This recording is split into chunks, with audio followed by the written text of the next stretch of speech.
Hi hello చిట్టక ముచ్చట్లకి స్వాగతం. పొద్దున్నే 11 అవుతుంది. అలెక్స్ గాడు లేచిండు, బయటికి ఇంట్లోకి బయటికి తిరుగుతుండు. కొద్దిసేపు ఇంట్లో ఉంటా అంటాడు, కొద్దిసేపు బయట ఉంటా అంటాడు. చలి పెడుతుందేమో వచ్చి సోఫాలో కూర్చుండు. మళ్ళీ బయటికి పోతా అంటే బయటికి పంపించినాము. నందుకి 10th ఎగ్జామ్స్ కదా, ఇప్పుడు 10th క్లాస్ వాడు పొద్దున్నే లేస్తాడు. 5కే లేస్తాడు వాడు. అప్పటికే వాడికి స్కూల్ నుండి మెయిల్ వస్తుంది, ఆన్లైన్ క్లాస్లకు అటెండ్ కమ్మని. వాడు లేచి పొద్దున్నే చదువుకుంటుంటాడు. అయితే జరిగింది ఏంటంటే, నిన్న కొంచెం చేత కాలేదని పడుకున్నా.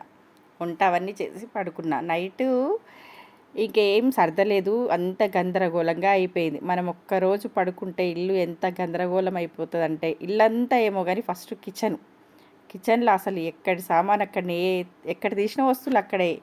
అసలు వాటర్ బాటిల్స్ నింపలేదు, ఏం చేయలేదు. నేను అనుకున్నా పడుకునే దానికంటే లేచి ఈ పని చేసుకునేది బెటర్లే అనిపిస్తుంది. మనకు చేత కాకపోయినా ఇదంతా చూసేసరికి ఇక ఫుల్ బీపీ పెరిగి దెబ్బ పని చేసుకోవాలనిపిస్తుంది. నాకైతే అట్లనే అనిపిస్తుంది. మళ్ళీ లేచి ఆ గిన్నెలన్నీ అడిగేసి సింక్ అంతా నీట్గా వేసి, మళ్ళీ పిల్లలకి టైం అవుతుంది, స్కూల్ టైం. వాళ్ళకి వంట చేయాలి. సన్నిగాడి కాలేజ్కి పోతాడు, వాడిని దించి రావాలి.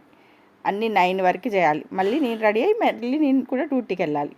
అంత నీట్గా అయిపోయేసరికి అసలు ఆ సింకు ఊపిరి పీల్చుకున్నట్టు అయింది. అన్ని గిన్నెలు ఒకరోజు మొత్తం భరించింది. అదే అనిపించింది నాకు సింకు. మనకు కనుక పొల్యూషన్లో ఉండి ఫ్రెష్ గాలి ఎలా తగులుతుందో ఆ సింకుకి, ఈ చిక్కంకి అలాగే అనిపించింది. అసలు అంట్లన్నీ తోమి సదిరేసరికి ఇల్లంతా నీట్గా అనిపించి అప్పుడు నాకు ప్రశాంతంగా అనిపించింది. అందుకే సింకు ఊపిరి పీల్చుకునే టైటిల్ పెట్టానండి. ఎంత నీట్గా ఉంది చూడండి. ఇప్పుడు ఇల్లు నీట్గా ఉంటే మనకు మనసు ప్రశాంతంగా ఉంటుంది.